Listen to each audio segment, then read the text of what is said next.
But 25 years later, some Libyans we spoke with are skeptical. I think it's just another propaganda of a dictator who lived to lie, actually, you know, to his people. Gaddafi claimed he adopted another girl and called her Hannah in honor of the daughter who died. There are pictures on the internet of Gaddafi with that girl, and a picture of her at her sister Aisha's wedding. When that girl grew up, she became a doctor. At the Central Hospital of Tripoli, CNN obtained documents showing that a doctor named Hannah Gaddafi was on staff. Committed to the work that we did. Dr. Hatem Youssef told me he worked with her, that she was very professional, but her private life was a closed book. We did talk to her. I mean, personally, her personal life and so on, was not up for discussion. I mean, we didn't discuss these things, you know. At the end, she's who she is. While the rest of the doctors had to make do with old furniture in their lounge, Hannah had her own well-decorated office, complete with an espresso machine, 3 phones, an external line, an internal line, and a line directly to the Gaddafi compound. Staff here at the hospital say on the day that the rebels invaded Tripoli, Hannah stayed right up until the last minute. Her guards insisted that she leave, and they finally did. Where Hannah fled is a mystery. When the rebels entered Gaddafi's compound August 23rd, they found Hannah's personal medical files. But which Hannah? Of course she didn't die, this woman says. All the media outlets are writing that she's alive. Some Libyans think little adopted Hannah actually wasn't killed back in 1986, that Gaddafi was lying. Why do you think he would lie? I think, you know, why he lied, because just people feel sorry for him, you know, and keep fighting and keep killing each other, you know. Others think Gaddafi really did adopt another daughter. Still others, like the vice director of the hospital, think Hannah is the biological daughter of Gaddafi by a woman other than his wife. The texture, you know, and you know, the face, things, it's like Gaddafi. It's her blood, it's his blood. That's what we know, that's what we think. But the real truth, we don't know, really.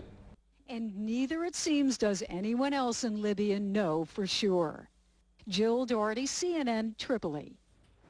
Meanwhile, in South Libya, anti-Gaddafi troops have been greeted with loud cheers as they rolled into town after town.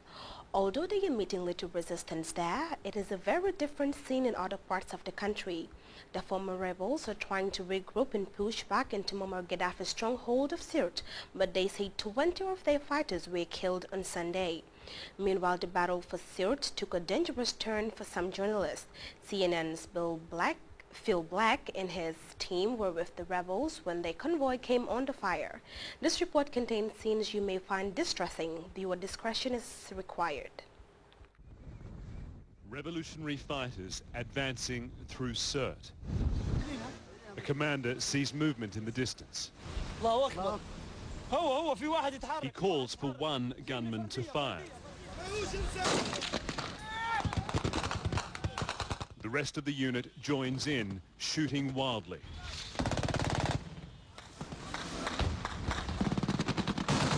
They come under fire.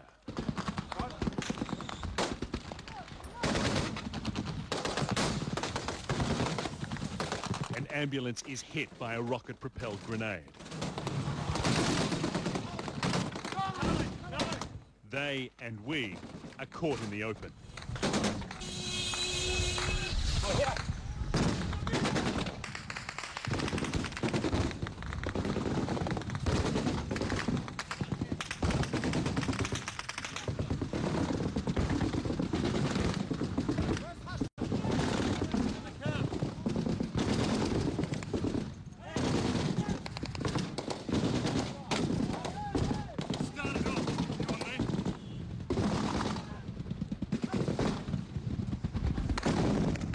It started off with one of the rebel fighters seemingly taking a pot shot across the road at something in the distance. A lot of our fighters then opened up. Then there was some big return fire.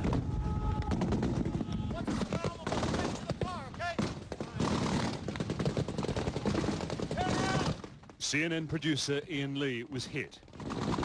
Turn it. I've been shot. Damn it. You're all right, man. It's pretty minor. Down, down, down. Get it down. That's good. That's good. Everybody, guys, quickly. Hey. Go. Good. Forward. Okay, watch the left. Top building there. Get down. Behind, right side. Go to the right side of everything. Go, Corey, go. Go. That's it, good. The other right. The other right. We stop to check Ian's injury. It looks like there is still a piece of shrapnel inside. You can feel it? Yeah, I can feel it when he was moving around. I could feel it inside. At a nearby field hospital, medics help Ian while dealing with their own grief. A colleague of these men was killed in the same attack just meters away from where the RPG, we think, hit the ambulance that was nearest. This is our colleague. He's paramedic and he's ambulance at the same time. He's ambulance driver. What was his name? Khalid Safati. And how old was he? He old about 27, 28. Tell me about him. Today morning at 9 o'clock a.m. he wake up me in my bed in the hospital and tell me he will go to the front line. We are joking the ambulance. We are coming here. He is very happy. Suddenly he came to us. He's died.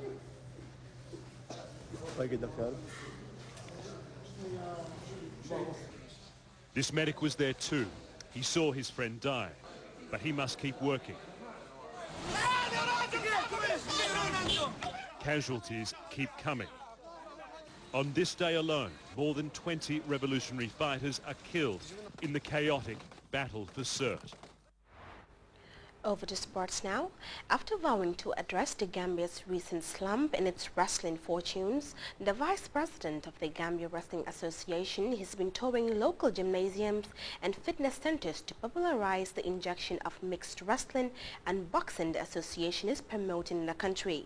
The tour took the wrestling top official to Banjul and Sarakunda, where he had discussions with potential wrestlers and gymnasts about the new initiative. Our Babukar Sangor has more on the new idea and its potential benefits to the development of wrestling in the Gambia. Marrying two great sports in boxing and wrestling might seem a lot pleasant to the ear, but the cosmetic branding of our age-old sports that has until recently seen better days is expected to change the outlook of the sports. The man leading the Gambia's charge to repackage its wrestling is Abdoulaye Bojang, the Vice President of the Gambia Wrestling Association.